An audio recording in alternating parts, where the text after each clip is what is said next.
Thiruvananthapuram Nedumangad NDA സ്ഥാനാർത്ഥി യുവരാജ് ഗോകുലിന്റെ തെരഞ്ഞെടുപ്പ് പ്രചരണത്തിൽ കേന്ദ്ര പ്രതിരോധ മന്ത്രി രാജ്നാഥ് സിംഗ് അല്പസമയത്തിനകം പങ്കെടുക്കും. പോത്തൻകോടാണ് പരിപാടി.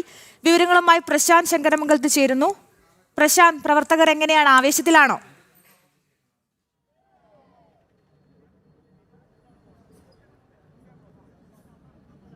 അശ്വതി, വലിയ ആവേശത്തിലാണ്. അല്പസമയത്തിനുള്ളിൽ പോത്തൻകോട് നിന്നുള്ള വാഹന പ്രചരണ ജാഥ റോഡ് ഷോ ആരംഭിക്കും. നെടുമങ്ങാട് സ്ഥാനാർത്ഥി യുവരാജ് ഗോകുലിന്റെ റോഡ് ഷോയാണ് ആരംഭിക്കുന്നത്. വലിയ ആവേശം നമുക്ക് എല്ലായിടത്തും കാണാൻ കഴിയും. നൂറുകണക്കിന് പ്രവർത്തകരാണ് കൊടികളും ബാനറുകളും ഫ്ലക്സ് ബോർഡുകളും എല്ലാം പിടിച്ചുകൊണ്ട് ഈ പോത്തൻകോടിന്റെ മണ്ണിൽ നിൽക്കുന്നത്, മുദ്രാവാക്യം മുഴക്കിക്കൊണ്ട് നിൽക്കുന്നത്. നമ്മളോടൊപ്പം സ്ഥാനാർത്ഥി തന്നെ ചേരുന്നുണ്ട്, യുവരാജ് ഗോകുൽ തന്നെ ചേരുന്നുണ്ട്. വലിയ ആവേശം എല്ലായിടത്തും കാണുന്നുണ്ട്. എങ്ങനെയാണ് വിലയിരുത്തുന്നത്? മെയ് 4-ാം തീയതി നെടുമങ്ങാട് മണ്ഡലം ചരിത്രം സൃഷ്ടിക്കും, BJP ജയിക്കും. ഒരുപാട് പ്രശ്നങ്ങൾ നേരിടുന്ന ഒരു മണ്ഡലമാണ്. നമുക്കറിയാം, ഒരു മന്ത്രി തന്നെ, ഒരു MLA ഒരു മന്ത്രി തന്നെയുള്ളൊരു മണ്ഡലമാണ്. എന്നാൽ കാര്യമായ വികസനങ്ങളൊന്നും ഉണ്ടായിട്ടില്ല എന്നുള്ള ആക്ഷേപം വളരെ ശക്തമാണ്. അത് എല്ലാ രംഗത്തും. തീർച്ചയായിട്ടും ഇപ്പോൾ കഴിഞ്ഞ ദിവസങ്ങളിൽ ഈ മണ്ഡലത്തിൽ ഭക്ഷണം കഴിക്കാൻ വേണ്ടി പലയിടത്ത് പോകുന്ന സമയത്ത് ഹോട്ടലുകളിൽ അവർ ഗ്യാസ് ഇല്ലെന്നാണ് പറയുന്നത്. പക്ഷേ കൈ കഴുകാൻ വെള്ളം തരാനില്ല. കാരണം എന്താണെന്ന് വെച്ച് കഴിഞ്ഞാൽ പൈപ്പിൽ വെള്ളം വരുന്നത് 4 ദിവസവും 5 ദിവസവും കൂടുമ്പോഴാണ്. അതാണ് മന്ത്രി പ്രതിദാനം ചെയ്ത ഈ മണ്ഡലത്തിന്റെ ഗുണമെന്ന് പറയുന്നത്. നമ്മൾ പോത്തൻകോട് നിന്നാണ് സംസാരിക്കുന്നത്. കുറച്ച് നാളുകൾക്ക് മുമ്പ് അങ്ങ് തന്നെ ഒരു ചെറിയൊരു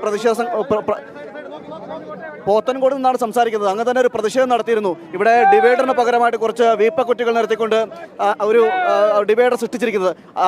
ഇത്തരത്തിലുള്ള സ്ഥിതികളാണ് എല്ലായിടങ്ങളിലും തുടരുന്നത്, അല്ലേ? തീർച്ചയായിട്ടും എല്ലായിടത്തും ഇത് തന്നെയാണ് തുടരുന്നത്. നിങ്ങൾ ഏത് മേഖലയിൽ വേണോ പോയി നോക്കി നോക്കോളൂ. ഇപ്പൊ അവര് പറയുന്നത് പഴകുറ്റി മുതൽ വെമ്പായം വരെയുള്ള റോഡ് വികസിപ്പിച്ചു എന്നാണ് പറയുന്നത്. നിങ്ങളൊന്ന് നോക്കി നോക്കണം ആ റോഡിന്റെ അലൈൻമെന്റിന്റെ അവസ്ഥ എന്താണെന്നുള്ള കാര്യം.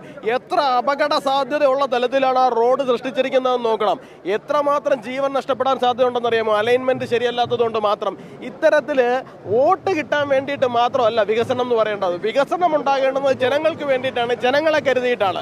അല്ലാണ്ട് എനിക്ക് വോട്ട് കിട്ടാൻ വേണ്ടിയിട്ട് ഞാൻ നിങ്ങളെ പറ്റിക്കാൻ വേണ്ടി കുറച്ച് വികസനത്തിന്റെ എന്തെങ്കിലും ഒരു മേമ്പൊടി കാണിച്ചു എന്ന് പറയുന്നതല്ല.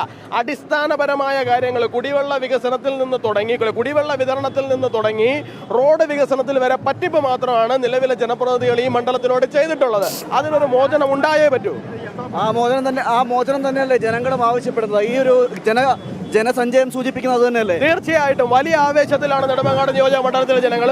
കാരണം എന്താന്ന് വെച്ച് കഴിഞ്ഞാൽ ലോകം ശ്രദ്ധിക്കുന്ന മന്ത്രിസഭയാണ് നരേന്ദ്രമോദി മന്ത്രിസഭ എന്ന് പറയുന്നത്. ആ നരേന്ദ്രമോദി മന്ത്രിസഭയിലെ രണ്ടാമൻ തന്നെയാണ് നമ്മുടെ നെടുമങ്ങാട് നിയോജക മണ്ഡലത്തിലേക്ക് വരുന്നത്.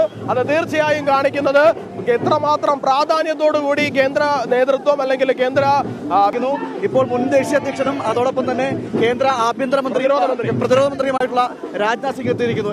എങ്ങനെ? തീർച്ചയായിട്ടും ഏറ്റവും അധികം ഈ മണ്ഡലങ്ങളെ നിരീക്ഷിക്കുന്ന കേന്ദ്ര നേതൃത്വം തന്നെയാണ്.